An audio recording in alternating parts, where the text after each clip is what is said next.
ও পরিবেশ রক্ষার বার্তা দিতে অভিনব উদ্যোগ জেলা প্রশাসনের। এবারের নির্বাচনী মাস্কট হিসেবে বেছে নেওয়া হয়েছে বিলুপ্তপ্রায় গাঙ্গেয় ডলফিন। শুক্রবার মাস্কটের উদ্বোধন করেন জেলা শাসক শ্রীকান্ত পাল্লি। এদিনের বর্ণাঢ্য পদযাত্রায় অংশ নেয় পড়ুয়ারা। প্রশাসনের বার্তা, ভোটাধিকার প্রয়োগের পাশাপাশি পরিবেশ রক্ষাতেও সবাইকে এগিয়ে আসতে হবে।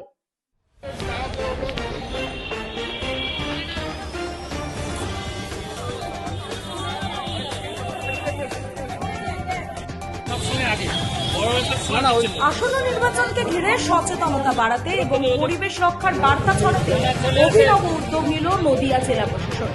এবারে নির্বাচনী মাস্কট হিসাবে ঘোষণা করা হয়েছে বিলুপ্তপ্রায় গাঙ্গেয় ডলফিনকে। শুক্রবার এই মাস্কটের আনুষ্ঠানিক উদ্বোধন করেন নদিয়া জেলা শাসক শ্রীকান্ত পাল্লি। উদ্বোধনকে কেন্দ্র করে জেলা শাসকের দপ্তর থেকে একটি বর্ণাঢ্য পদযাত্রার আয়োজন করা হয়। সেই পদযাত্রায় অংশ নেয় বিভিন্ন স্কুলের ছাত্রছাত্রীরা। হাতে প্ল্যাকার্ড, মুখে সচেতনতার স্লোগান তুলে তারা শহরের রাস্তায় সাধারণ মানুষের দৃষ্টি আকর্ষণ করে। এদিনের কর্মসূচির মাধ্যমে একদিকে যেমন গাঙ্গেয় ডলফিন সংরক্ষণের বার্তা দেওয়া হয়, তেমনি অন্যদিকে সকলকে ভোটাধিকার প্রয়োগের আহ্বান জানানো হয়। জেলা প্রশাসনের পক্ষ থেকে জানানো হয়েছে, পরিবেশ সচেতনতা ও গণতান্ত্রিক অধিকার দুটি গুরুত্বপূর্ণ বিষয়কে এক সূত্রে বেঁধে এই উদ্যোগ নেওয়া হয়েছে। Bureau report, রাতদিন news network.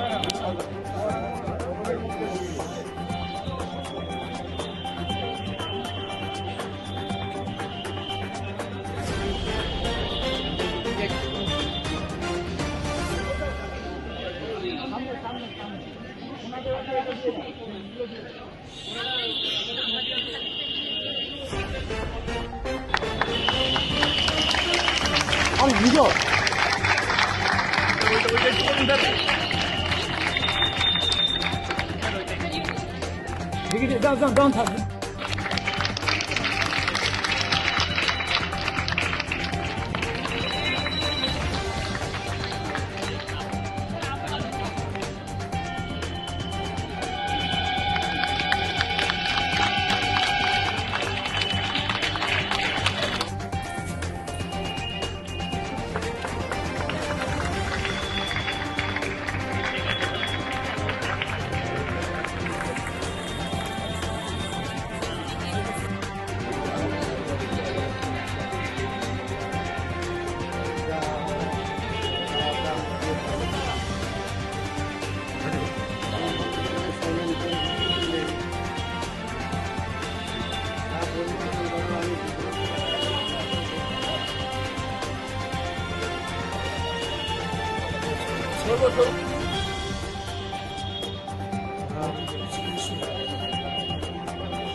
So আজকে বেসিক্যালি আমাদের जो ইলেকশন মাস্কট ওই মাস্কটকে আমরা ইনাগ্রেট করছি। এই মাস্কটका নাম সুসুক। এটা গ্যাঙ্গেটিক ডলফিন। এটা এক ক্রিটিক্যালি মানে মেম্বার্স অনেকটা কমে যাচ্ছে আমাদের ভাগীরথী রিভারে আর গঙ্গাতে এই ডলফিন্স আমরা পাওয়া যায়। বাট লেকিন वो कॉन्सेप्ट के আমাদের জেলাতে আমাদের ভোটিং के साथ लिंक करके এই কনসেপ্ট আমরা তৈরি করেছি। সো আশা করি এই জিনিস सबको इंटरेस्टिंग लगे और वोटिंग এর দিকে অ্যাওয়ারনেস বাড়বে। এইটুকু আমাদের তরফ থেকে।